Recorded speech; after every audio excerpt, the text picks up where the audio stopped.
श्री गोकुल नाथ की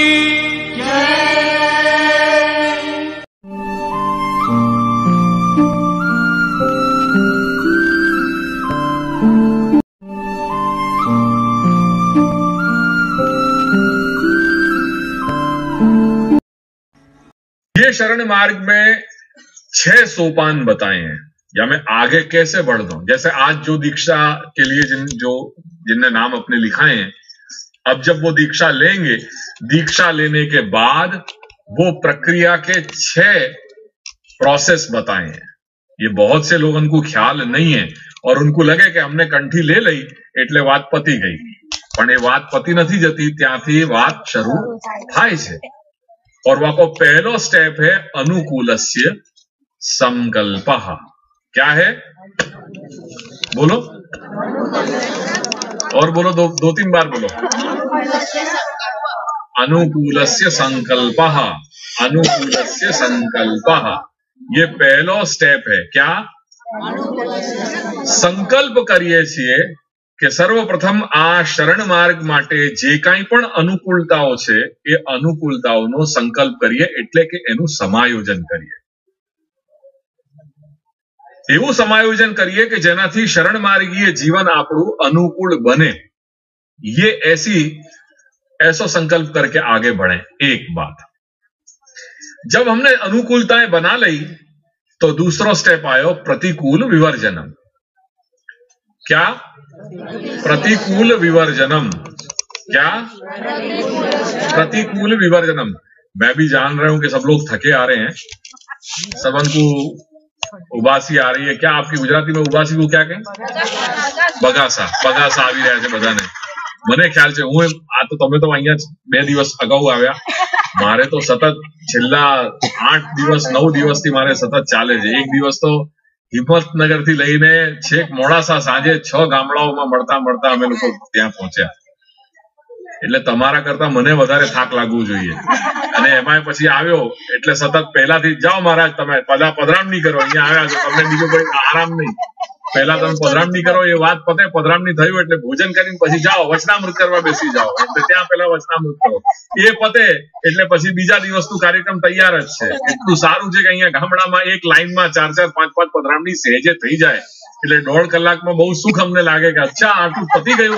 એમાં જે છેલ્લી પધરામણી થઈ શકે કે આ છેલ્લી છે તો એટલે ખરેખર આશ્ચર્ય થાય છે। કેમ કે શહેરોના ટેવાયેલા હોય ને એટલે એક પધરામણી में સહેજે 1 કલાક લાગે, એટલે દિવસમાં 4 પધરામણી સિવાય થાય જ નહીં। અને અહીંયા 1 કલાકમાં 10 પધરામણી થઈ જાય તો બહુ જ સુખદ આશ્ચર્ય લાગે કે આશ્ચર્ય થયું।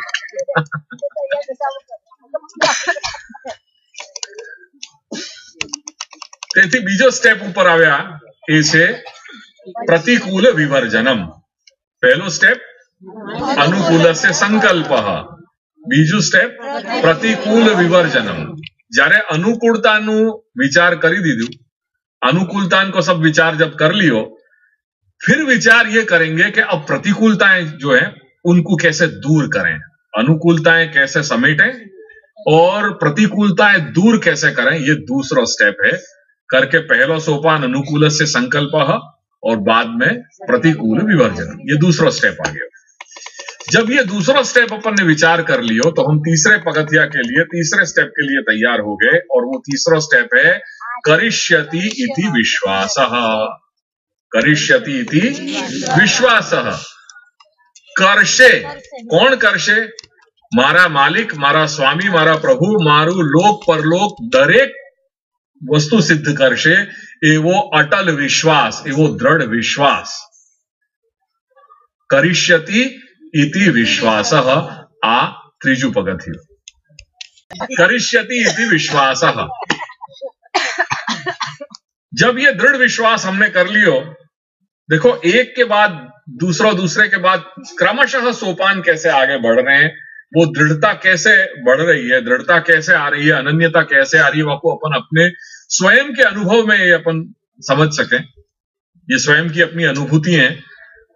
तो अनुकूलस्य संकल्पः, प्रतिकूल विवर्जनम, करिष्यति इति विश्वासः। मेरो मालिक, मेरो परमात्मा मेरो सब कुछ सिद्ध करेगो, ऐसो दृढ़ विश्वास। या लिए जो भगवान जैसे गीता में आज्ञा कर रहे हैं कि कभी प्रतिकूलताएं आए तो जो सच्चो जीव है, जो अपने मार्ग के, श्री महाप्रभु के बताए गए मार्ग सु जो अपने स्वभाव और अधिकार को पुष्ट करे, वो जीवन में कभी विचलित नहीं होवे। सुख दुख तो सबके जीवन में है, जीवन को नाम ही सुख दुख है, कहां नहीं है। पर मैंने ऐसे कई लोग देखे हैं कि जीवन की छोटी सी भी अगर कहीं कुछ तकलीफ आ जाए तो बिल्कुल थक जाएं, हार जाएं, टूट जाएं, रोने लग जाएं कि ओहो क्या हो गया। तब हमको यही लगे कि क्यों ये इतने आत्मबलसु क्यों हीन है। ये जरा जीवन में तकलीफ नहीं आई और बिल्कुल टूट गए, हार गए, थक गए, जैसे कुछ नहीं रहे हो, अब कुछ करने जैसा है ही नहीं है। अरे जीवन में तकलीफ तो, सुख दुख तो सबके साथ जुड़े हुए हैं, कौन के साथ सुख दुख नहीं है। भगवान राम के जीवन चरित्र को देखो, क्या वहां पे वो पूरा आदर्श, पूरा जीवन अपन को या महसूस अपन को मिलेगा। तब जब भगवान भी ये चीज के, उनके भी सन्मुख ये चीज है, लोकवत्तु लीला कैवल्यम, तो हम तो मनुष्य हैं, तो कहां तकलीफ, सुख दुख तो जीवन के पहलू हैं।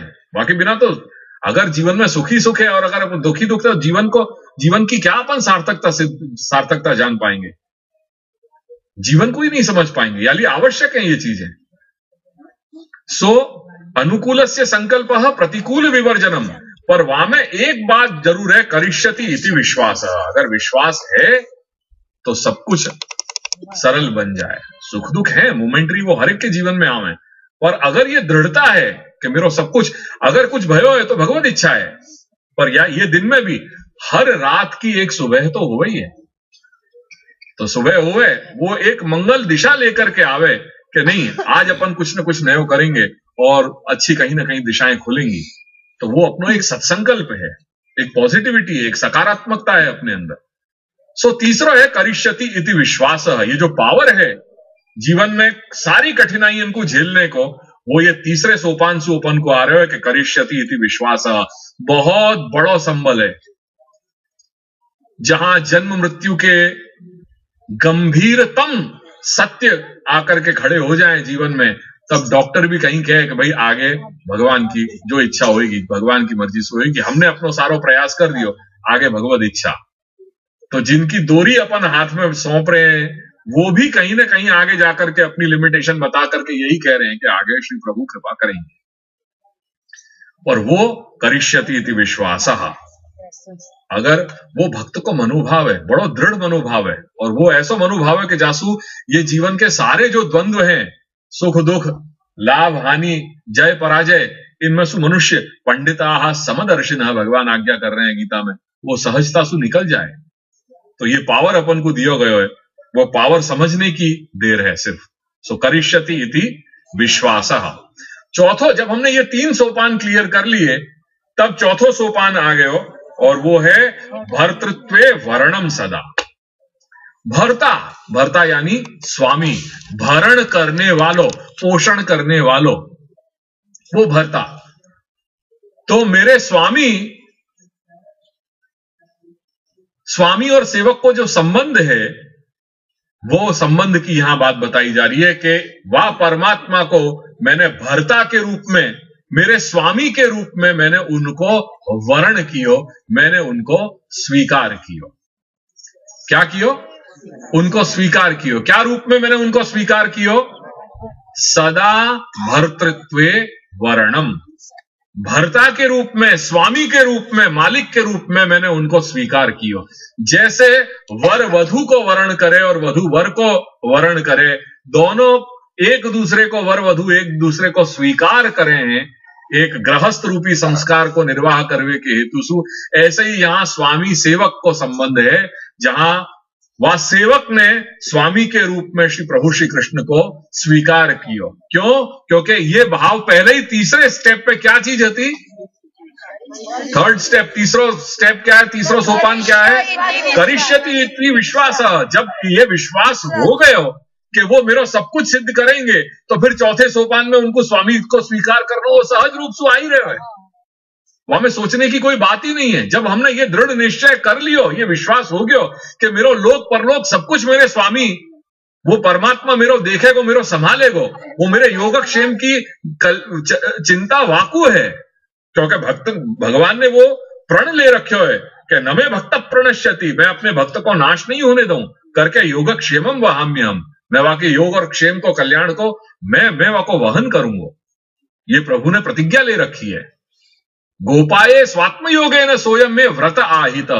गोवर्धन प्रसंग में श्री प्रभु ये बात आज्ञा कर रहे हैं, सोयम में व्रत आहित, मैंने ये व्रत लियो है कि मैं अपने भक्तन को जो है वो कभी भी उनको अहित नहीं होने दूंगा। सो करिष्यति इति विश्वास, जब अपन ये विश्वास पैदा हो गया, फिर क्या रुकावट है कि हम वाको अपने मालिक के रूप में वाको वर्ण कर लें। वाको वर्ण करना वो अटमोस्ट बड़ी सहज और स्वाभाविक श्रृंखला में आगे आ रहे हुए। तो ये भयो चौथो सोपान, भर्तृत्वे वर्णम सदा। या के बाद जब 4 सोपान अपन चढ़ लिए, जब 4 सिद्धि अपन ने चढ़ ली, पहली कौन सी थी? दूसरी प्रतिकूल विवर्तन, और चौथी ભર્તૃત્વે વર્ણમ સદા। આ બધી આપણી પુષ્ટિ માર્ગની જ વાતો છે। અહીંયા કઈ હું ઉર્દી ફારસી લઈને નથી આવ્યો કે આ બધી આ જે શું નવી નવી વાતો લઈ આવ્યા, આ આપણી જ વાતો છે। પણ આ નવી નવી એટલા માટે લાગે છે કેમ કે આપણા જીવનમાં હવે સત્સંગ નથી। એટલે જે એકમાત્ર ઉપાય કે માર્ગ હતો આપણને આપણા ધર્મને ઓળખવા માટે, આપણી જાતને ઓળખવા માટે, આપણા સંસ્કારોને જાણવા માટે, એ હતું સત્સંગ, અને એ જ આપણા જીવનમાંથી વિસ્મૃત થઈ ગયું। તેથી આ બધી વાતો જે છે, જે પહેલા વડીલોના માટે બહુ જ સહજ હતી અને જાણતા હતા, એ હવે આપણને બધી નવી નવી લાગે છે, કેમ કે હવે અભ્યાસ નથી રહ્યો આ બધી વસ્તુઓનો।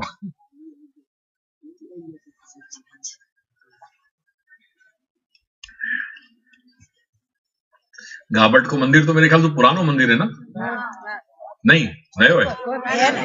पुराना કેટલા વર્ષ થયા? બાપ દાદા તમારો પિયર છે તો બાપ વર્ષ તો દાદા કહો તમે કેટલું કોઈને યાદ નથી, અહીંયા નવાઈ છે। 100 વર્ષ 100 વર્ષ कोई 100 कह रहा है, कोई 60 कह रहा है, તમારી ઉંમર નાખો। और 40 साल में अंतर कोई सहज अंतर नहीं है, बड़ो मायने रखे। 100 વર્ષ 100 વર્ષ થયા। થઈ ગયા 156 हाँ, ठीक है।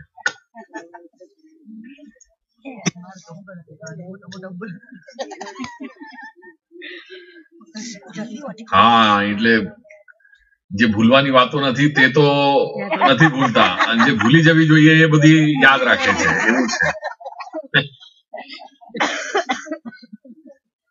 પણ પરમ દિવસે યાદ રહી। હા ના, કાલની જ વાત છે। કાલે બધા આવીને મળી ગયા મને, મંદિર માટે વિનંતી કરી ગયા।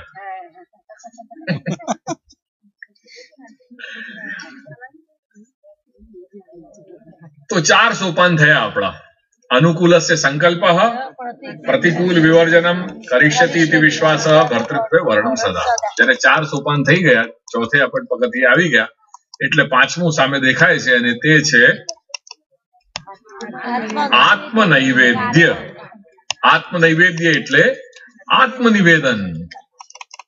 જ્યારે ભર્તા તરીકે, સ્વામી તરીકે એમનું વર્ણ થઈ ગયું, તો આગળની જે એક સ્વાભાવિક પ્રક્રિયા છે તે છે કે આપણે પોતાની જાતને, દેહેન્દ્રિય પ્રાણ અંતઃકરણ જીવ સહિત પોતાને એ શ્રી પ્રભુના ચરણારવિંદના એમના રજકણમાં એ પોતાને સોંપી દે છે કે હે પ્રભુ, હું આપનો અને મારી સાથે જે કાંઈ પણ આ અહંતાસ્પદ, મમતાસ્પદ પરિકર, આ લોક સંબંધી અને પરલોક સંબંધી જે કાંઈ પણ જોડાઈ રહ્યું છે, પતિ પુત્ર પત્ની વગેરે બધું જ, હું આપનો અને આ લોક સંબંધી અને પરલોક સંબંધી દરેક વસ્તુ અહંતાસ્પદ, મમતાસ્પદ પરિકર એ આપનો।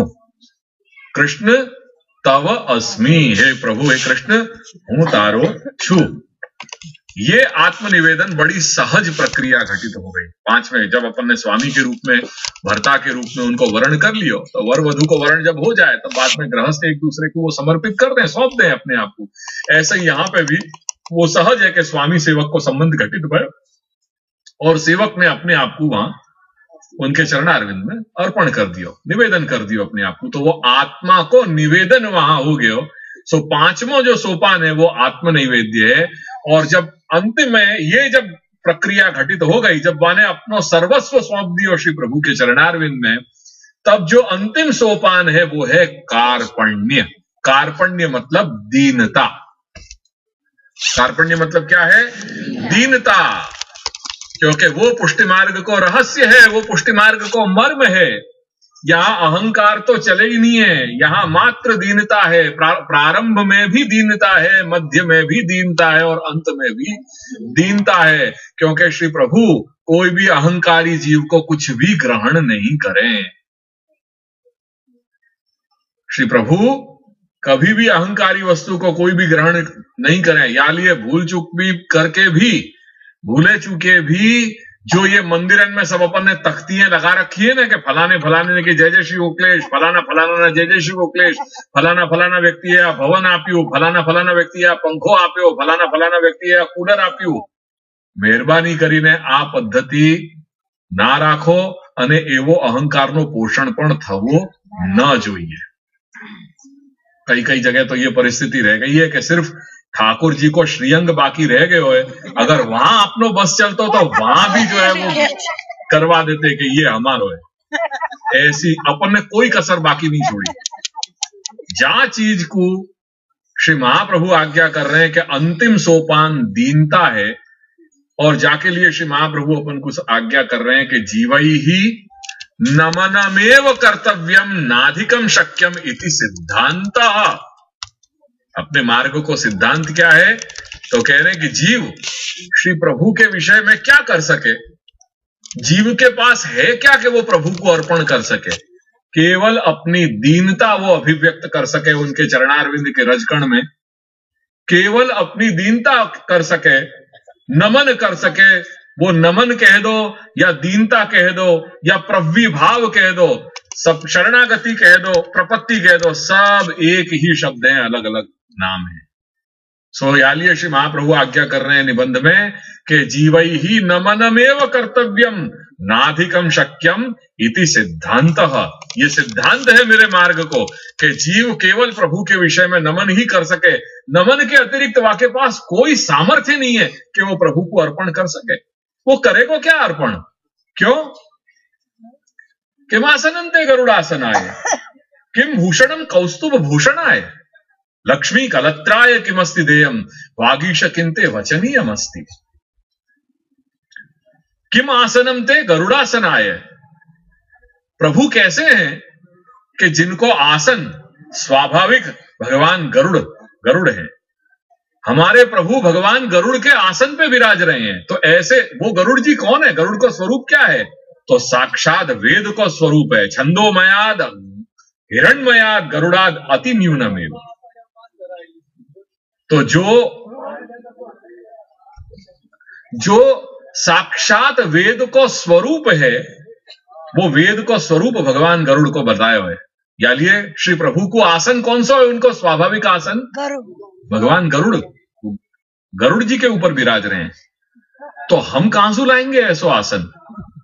हम ज्यादा से ज्यादा क्या कर सकें कि लकड़ी को सिंहासन अपन ठाकुर जी के लिए बना दें। अगर कोई धनाढ्य है तो ज्यादा से ज्यादा वाकू रत्न और जो है सुवर्ण और रजत को बना करके वहां में रत्न इत्यादि मंडित करके उनको ज्यादा, तो भी वो कहीं ना कहीं जो गरुड़ जी हैं उनसे तो अति न्यून कोटि को है। सो मैं क्या दे सकूं उनको? भगवान को मैं क्या अर्पण करूंगा? किम आसनंते गरुड़ासनाय, गरुड़ासनाय भगवते किम आसनम। जीव क्या दे सके? फिर दूसरी बात समझाई, किम आसनंते गरुड़ासनाय किम भूषणम कौस्तुभ भूषणाय।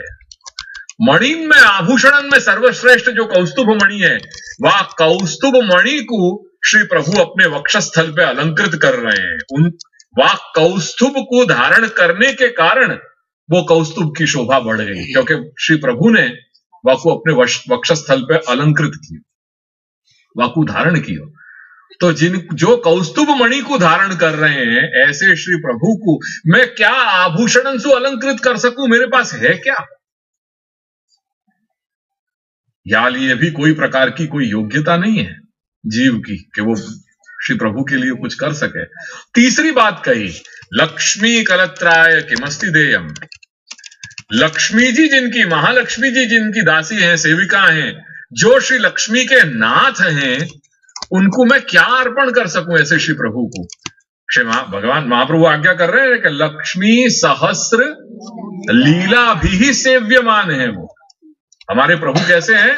लक्ष्मी सहस्र लीला भी सेव्यमान। और वो जो सहस्र जो है वो कोई हजार की संख्या नहीं है, वहां वो अनंतवाची है। सहस्र तो वहां कहने के लिए है, तो अनंत महालक्ष्मी है, अनंत लक्ष्मी है जिनकी सेवा कर रही है। जो लक्ष्मी की हम हर दिवाली पे पूजा कर रहे हैं, ऐसी अनंत लक्ष्मी है जिनके चरण सेवा कर रही हैं।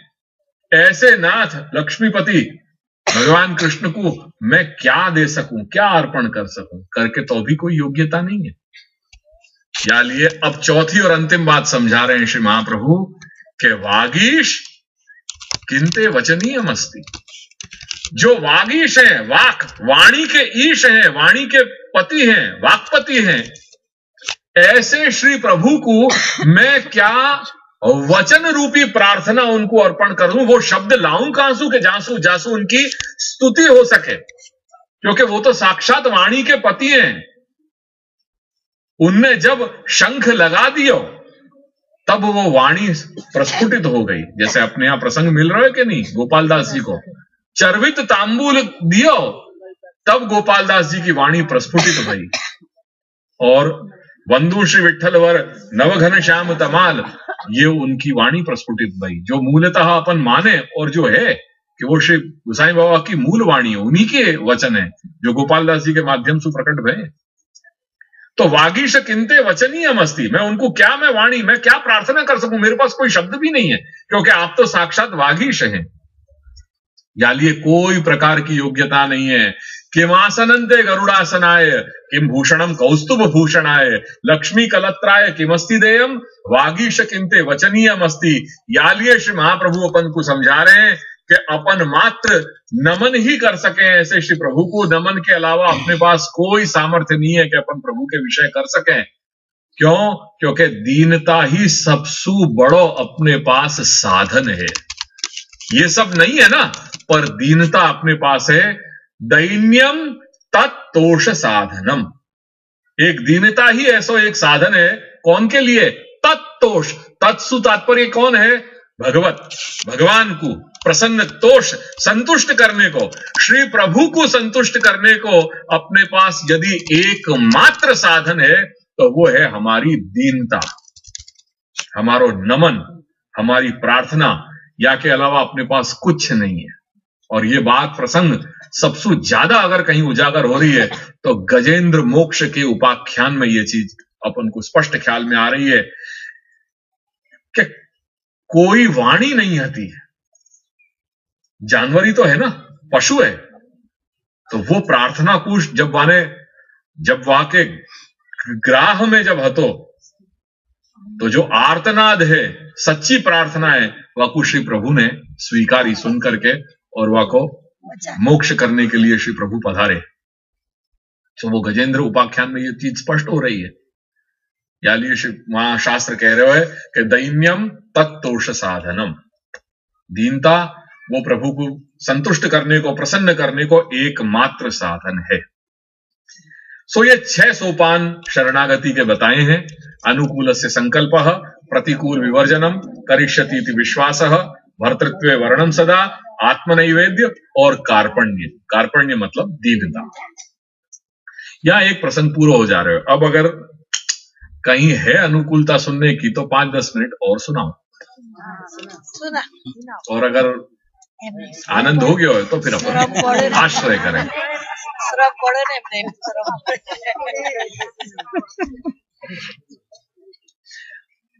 चिंता मत करियो, ऐसी कोई बंधन नहीं है। अगर यो क्या भाई केविर तक कहवाए न सह सके न कह सके, ऐसी परिस्थिति मत कर दीजिए। ये तो घर में बैठे हुए हैं अपन। मैं तो जहां जाऊं घर ही मानूं कि जहां गोकुलेश दादाजी के अपन दोनों पक्ष मिल गए, आचार्य गुरु पक्ष मिल गयो और शिष्य सेवक पक्ष मिल गयो। नायना ने हमेशा ये बात आज्ञा करी है कि वो अपनो घर ही है, तो अपन घर में बैठ करके भगवत चर्चा कर रहे हैं, तो या मैं काय को संकोच रखना। तो ऐसी बात मत रखियो कि कहवाय नहीं ने सेवाय नहीं, वो वाली बात नहीं है। कहीं पण शको छो અને सही पण शको छो, इच्छा होय तो। सही 5 मिनट या को और ये विषय को समापन कर दूं। प्रभु हमारे बहुत दयालु हैं करके एक तरफा बात नहीं स्वीकारें। जब उनको लगे कि नहीं, जीव अगर एक कदम चले हो तो श्री प्रभु 10 कदम सामने से चले। और या लिए जब अपन ने एक साइड को ये यानी जीव कृति साध्यत्व जब देखे हो हमने कि अनुकूल से संकल्प प्रतिकूल विवर्जनम करिष्यति इति विश्वास भर्तृत्व वर्णन सदा आत्मनैवेद्य और कार्पण्य, ये 6 स्टेप यहां से चले तो भगवान भी सामने से 6 स्टेप चल रहे हैं और दोनों मिल करके एक मुकाम पे को स्वीकार हो रहे हैं, दोनों उभय एक रूप हो रहे हैं। तो जब यहां अनुकूल से संकल्प भयो तो यहां प्रभु क्या रोल प्ले कर रहे हैं? उपदृष्टा। क्या रोल प्ले कर रहे हैं? उपदृष्टा। प्रभु देख रहे हैं, उपनाम समीप, पास में रह करके कोई को देख रहे हैं। कोई जीव है जाके ऊपर कृपा प्रभु को करनी है, क्योंकि श्री प्रभु ने सद्वासना विशिष्ट दैवत्व संपादन कियो। जब अंशिसु अंश विचरित भयो 2 सृष्टि प्रकटी श्री प्रभु ने, एक आसुरी और एक दैवी, दोनों भगवत लीला के कारण करी है। यानी ये जो दैवी सृष्टि है, रमणेच्छा सु विचारित जो बहुभवन की सिद्धि है, तदर्थ श्री प्रभु ने विचरण के बाद सद्वासना विशिष्ट दैवत्व संपादन कियो। वाको सिलेक्ट पहले से ही कर दियो, वाको सिलेक्शन पहले से हो गयो કે એનમ ઉદ્ધરિષ્યામિ, હું આ જીવનો ઉદ્ધાર કરીશ। તેથી એ જીવના જીવનમાં એવી પ્રકારની ઘટનાઓ થાય છે, એ પ્રભુની લીલા છે કે એને ये न केन प्रकारे એના જીવન ક્રમમાં એ કોઈક કાલાંતરે કોઈક મુકામે જઈ અને ભગવત પ્રાપ્તિ એને અનુકૂળ થઈ જશે। એટલા માટે એના જીવનમાં એ જ્યારે અંશીથી અંશ જ્યારે છૂટો પડે છે ત્યારે સદવાસના વિશિષ્ટ દૈવત્વ એટલે એ દૈવ રૂપી જે બીજભાવ છે, એ બીજભાવનું પ્રસ્થાપન શ્રી પ્રભુ કરી રહ્યા છે। પછી એ બીજભાવ જે પ્રસ્થાપિત થયો છે એનો વિકાસ કઈ રીતે થાય એની આગળની બધી યાત્રા આગળ આ ગ્રંથોમાં બધી બતાવી છે। तो जब ये विचार कर लियो कि या जीव को मैं स्वीकार कर लूंगा और वहां पे वो क्रीड़ा करा करके वासु एक स्टेप लिवा लियो कि अनुकूल से संकल्प, तो वहां श्री प्रभु क्या बन गए? उपदृष्टा। पास में रह करके देखने लग गए। या आपको जाना है तो जाए, जाओ अगर आपको बाहर जाना है तो फिर बैठो, शांति से बैठो, फिर हिलो डोलो मत। तो उपदृष्टा को रोल प्ले करने लगे श्री भगवान। मैं ये शब्द जो बोल रहा हूं वो शब्द केवल आप लोगों को ख्याल में आ सके, या लिए सरलता सु, बाकी ये शब्द ऐसे मुझको रोल प्ले करना और ये सब मुझको कहना नहीं चाहिए, और आप लोगों को थोड़ा सरलता सु समझ में आवे, या लिए ये भाषा को प्रयोग कर रहे हूं। तो श्री प्रभु उपदृष्टा बन गए, यानी पास में रह करके देख रहे हैं कि ये जीव आगे बढ़ रहे हो या नहीं बढ़ रहा है। सब कुछ हो रहा है उन्हीं के माध्यम से, क्योंकि भगवत इच्छा भली ऐसी, बिना भगवत इच्छा के तो कोई चीज हो ही नहीं है। या लिए भगवत इच्छा वशात वहां पहलो स्टेप जो वाने लियो अनुकूल से संकल्प, तो प्रभु यहां से उनने भी एक कदम बढ़ायो और आप बन गए उपदृष्टा। जैसे अपन कोई मैच, मैंने ये उदाहरण कई बार लूं, जैसे अपन कोई मैच देखते हुए, क्रिकेट मैच चलती हो और एक है जब मैच चलती हो अपन लोग दर्शक दीर्घा में बैठे हुए हुए हैं, तो अपन क्या कर रहे हैं, जो खेल चल रहा है वाको मात्र अपन दर्शक दीर्घा में बैठ करके वाको आनंद ले रहे हैं।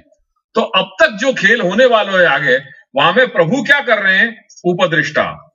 वो देख रहे हैं कि वो देखें ये जीव क्या कर रहा है आगे, या की गति क्या है, या की इच्छा क्या है, या कि मन में है क्या।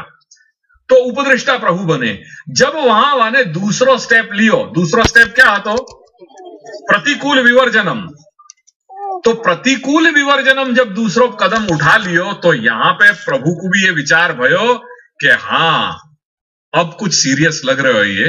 या लिए जब वाने जीव ने जब दूसरा स्टेप लियो, तो भगवान ने भी उपदृष्टा से फिर दूसरा कदम उठायो, दूसरा स्टेप वहां पे भगवान भी ले रहे हैं, और भगवान तब बन गए उपदृष्टा सु अनुमंता। क्या बन गए? अनुमंता बन गए। अनुमंता यानी मनन करने वाले। मनन करने वाले यानी ये विचार करने वाले हो गए। मतलब जीव के बारे में अब उनने विचार शुरू कर दियो। अब तक क्या है? तो मात्र देख रहे थे जो ही है, પણ જ્યારે લાગ્યું કે પેલા જીવે બીજું સ્ટેપ લીધું છે, હા, હવે મને આના માટે વિચાર કરવો જોઈએ. એટલે પ્રભુ ઉપદ્રષ્ટાથી બની ગયા અનુમંતા. અનુ એટલે પાછળ, એને ચેષ્ટા કરીને જીવે એટલે એ ચેષ્ટાની પાછળ પછી વિચાર કર્યો કે હા, હવે લાગે છે કે કઈ આ બીજું પગથિયું એને ગ્રહણ એને લીધું છે, એટલે મને આ જીવ માટે વિચાર કરવો જોઈએ. તેથી શ્રી પ્રભુ ઉપદ્રષ્ટાથી પછી આગળ વધ્યા અનુમંતા. જ્યારે અનુમંતાની સ્થિતિ આવી ગઈ તો ત્યાં સામે એ પ્રભાવના કારણે એ જીવમાં હજુ વધારે એની અનન્યતા વધી, એમાં એના અંદર દૃઢતા જાગી, અને દૃઢતાના કારણે એને ત્રીજો પગથિયું લીધું, અને એ ત્રીજું સ્ટેપ છે करिष्यति इति विश्वासः. तो करिष्यति इति विश्वासः जब स्टेप तीसरो ले लियो तो भगवान ने भी तीसरो स्टेप लियो. तो उपदृष्टा, अनुमंता, भरता. भगवान कौन बन गए?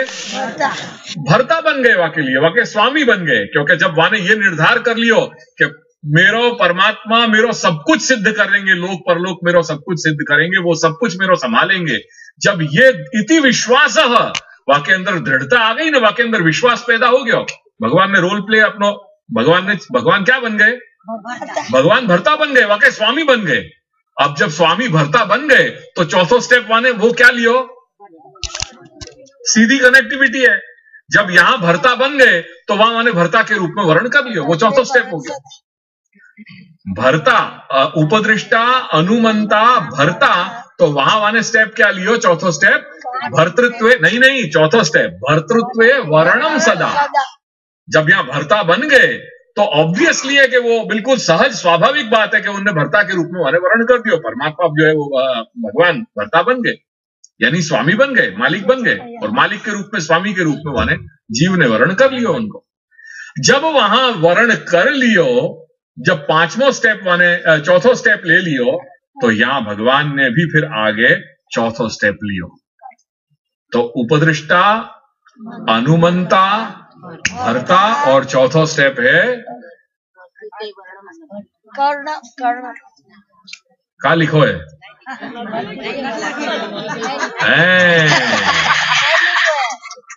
अब लिखो, लिखो.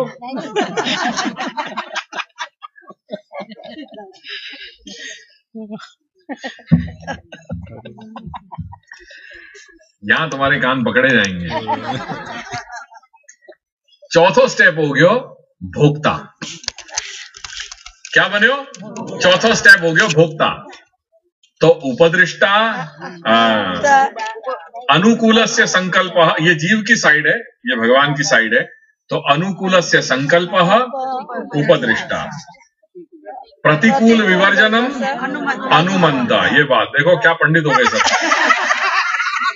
करिष्यति इति विश्वासः भर्ता, भर्तृत्व वर्णम सदा तो भोक्ता. ये देखो, तो जब भर्ता के रूप में वर्ण कर लियो, जब स्वामी मान लिए, तो स्वामी को तो अधिकार बन जाए ना. या लिए स्वामी वाको भोग करने लगे कि अब मेरो अधिकार है तेरे पे, तो तू जो कुछ भी मुझको अर्पण कर रहे हो है, वाको मैं भोगता हूं, वाको मैं स्वीकार करने वाला हूं, वाको मैं भोग करूं. तो भगवान वहां क्या बन गए? भोक्ता बन गए. तो उपदृष्टा, अनुमंता, भरता, भोक्ता. अब जब भोक्ता बन गए तो यहां जो भर्तृत्व वर्णन सदा हतो वो हो गयो आत्मनैवेद्य. जब भोक्ता हो गयो तो वो भोक्ता काय को भयो? जो वो भोक्ता बनने के कारण वाकु प्रेरणा क्या भई कि मोको अपने देहेंद्रिय प्राण अंतःकरण जीवात्मा सहित या लोक संबंधी परलोक संबंधी समस्त अहंतास्पद ममतास्पद परिकर को मैं अर्पण कर दूं. हे मालिक, मैं तेरो हूं, कृष्ण तव अस्मि. तो ये जब सिद्ध हो गयो, तब वहां पे वह चीज के समकक्ष पांचवी सिद्धि पे क्या आए? भगवान क्या बन गए? महेश्वर. क्या बन गए? महेश्वर. या लिए उपदृष्टा, अनुमंता, भरता, भोक्ता, महेश्वर. अब जब महेश्वर बन गए तो यहां अंतिम सोपान पे वो आयो जीव कार्पण्य. अब वो जब कार्पण्य आयो तो फाइनल जो है वह स्टेप पे दोनों, जब वो छठे कक्षा पे वहां छठे सोपान पे पहुंच गए, वाकू वहां भगवान मिल गए और वहां भगवान वाके लिए बन गए परमात्मा। तो ये जो जीवात्मा को जो विकास वहां है, वहां वाकू उपद्रष्टासु भगवान वाके लिए परमात्मा बन गए और जीवात्मा और परमात्मा को वहां मिलन हो गया। ये या प्रकार से पूरी षड्विध शरणागति की के सोपान अपन को समझने चाहिए जो अपने यहां बताए गए हैं।